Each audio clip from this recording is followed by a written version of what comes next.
76% of Americans live paycheck to paycheck. 64% of Americans that have businesses break even or lose money. Most people don't have any money and have accepted the fact that they don't have any money. They don't have any leftover money. They're fearful of money constantly. They overspend. They don't know how to produce money. They definitely don't know how to multiply it. The land of the brave and the home of the free, it's not even close to the truth. It's just important for people to understand that complaining has no value. And if you complain about not having enough money, work more. If you complain about not having work-life balance, spend more time on vacationing in your family. It's super simple. Let your actions dictate instead of sitting there and feeling like you're not in control. Poor people say, I can't afford it, I can't do that, I don't have time. It's an escape, you know what I mean? It's easy to say I can't afford it. Oh, I'm too tired. Oh, I can't go to the gym.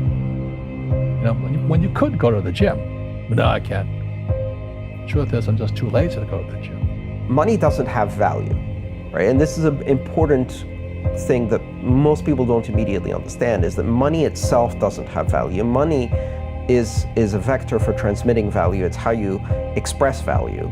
But the value isn't in the money, it's in the product or service you bought with it. And it's in the labor you gave in order to acquire it in the first place. That's where the value comes from. There's nothing intrinsically valuable in the money.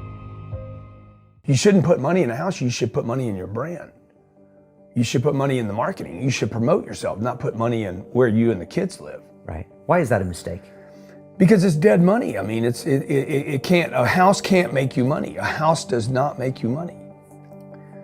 The only reason people think a house makes them money is they're comparing it to, if I rent, that costs me money. But, you know, if you need to go to a hospital, you don't buy the hospital. You rent a bed to get out of there as fast as you can.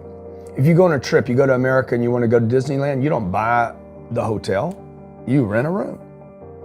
And nobody thinks poorly of that. They're like, yeah, I'm gonna go there, use the place and get out. That's what you should be doing with your living. Find a place where you can rent. Pay rent monthly. Don't own the house.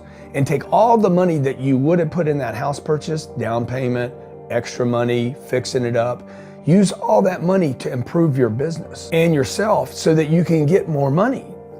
Right? So I see so many people here like, I'm gonna invest 300,000 pounds in a house to hopefully make $30,000, 30,000 pounds. Right. I'm gonna buy it for 300, maybe I'll sell it for 600,000.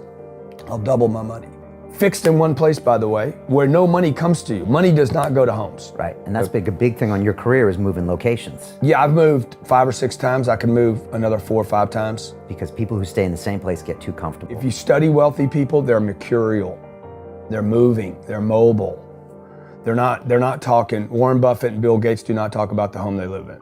They talk about the places they're going to. They go meet money, they go meet wealth, they go meet connections.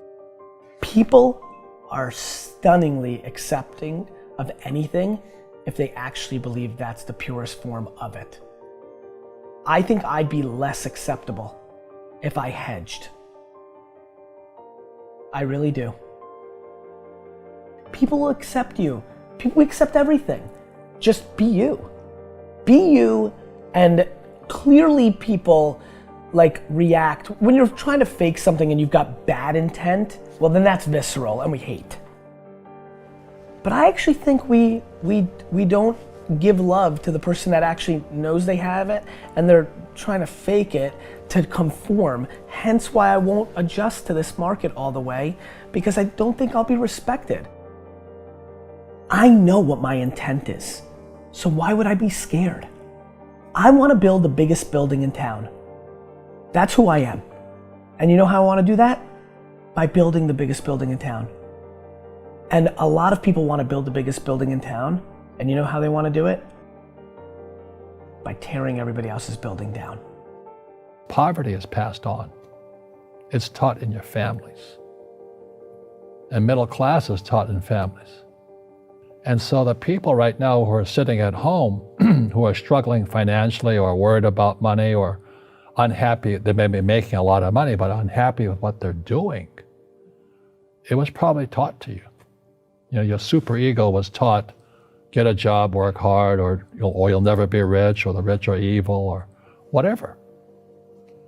And until you change your mindset, Correct. Money won't help you, right? Correct. And we see that with people that win the lottery, people that make more money, they still have the same problem. Right. Because they have that poor man's soul. Right. If you're poor, you'll always be poor.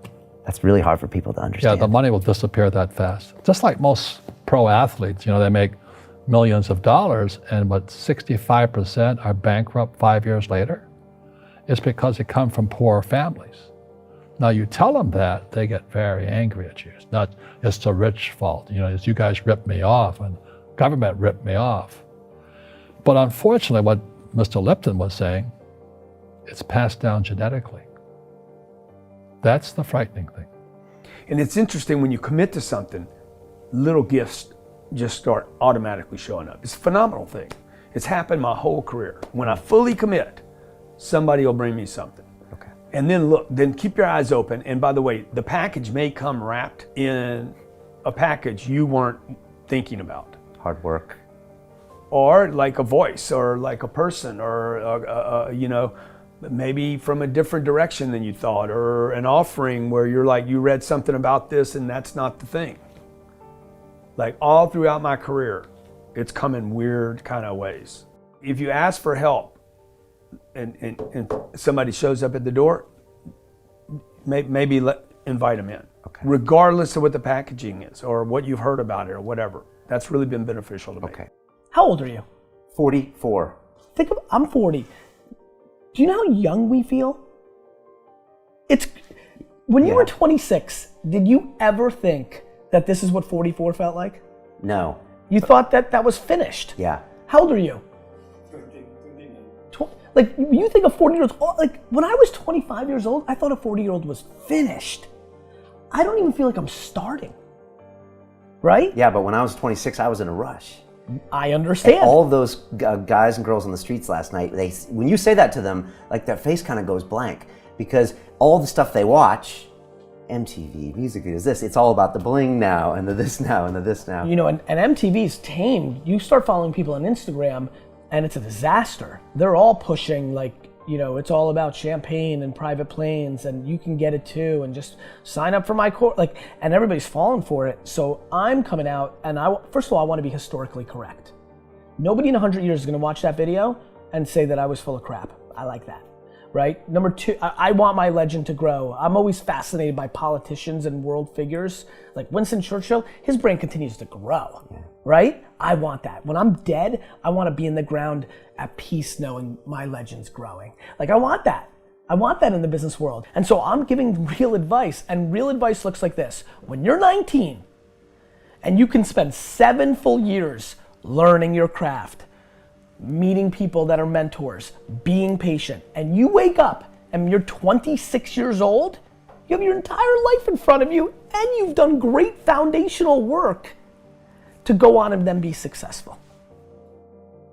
I have bad luck too. I've had financial crashes. I've had people stab me in the back, but they're all good because I grow from it. That's spirituality. Right. People who are afraid of making mistakes, like they teach in school, they don't ever grow. Because spirituality is there's good and there's bad, there's right and there's wrong, there's up and there's down. Most people only want to be right. They only want to be positive. Well, you can't have that. That's not reality. And the average person, the reason they're poor is they haven't failed.